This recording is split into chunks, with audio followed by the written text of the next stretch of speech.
السلام علیکم ورحمۃ اللہ وبرکاتہ۔ نورانی قاعدہ سبق نمبر 2، مرکبات، ملے ہوئے حرفوں کی شکلیں۔ اعوذ باللہ من الشیطان الرجیم، بسم اللہ الرحمن الرحیم۔ جب حرف مل کر لکھے جاتے ہیں تو ان کی شکل کس طرح ہوتی ہے اس کے بارے میں ہم آج جانیں گے انشاءاللہ۔ یہ الف ہے، ہم کل پڑھ لیے تھے، الف کو جلدی ادا کریں گے۔ یہ الف ہے، اس کی 2 شکلیں ہیں، اس طرح بھی الف ہی لکھا جاتا ہے اور پڑھا بھی جاتا ہے۔ با کی 2 شکلیں ہیں۔ تا کی بھی 3 شکلیں ہیں۔ جیم کی ایک ہی شکل ہے۔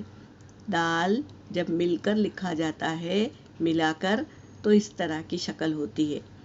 عین جب ملا کر لکھا جاتا ہے تو عین کی شکل اس طرح ہوتی ہے، عین کی 2 شکل۔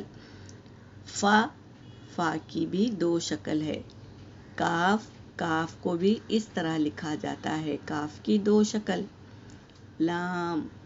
لام کی 2 شکل۔ جب ملا کر لکھا جاتا ہے تو لام کی شکل اس طرح ہو جاتی ہے۔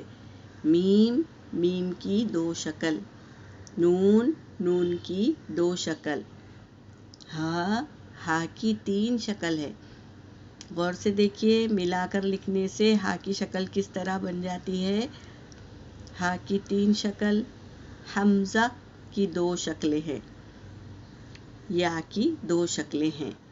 اس طرح ہم حروف کو دماغ میں بٹھا لیں گے اور حروف کی پہچان کر لیں گے۔ ملے ہوئے حروفوں کو مرکبات کہتے ہیں، اس کی شکلوں کے بارے میں ہم نے جان لیا۔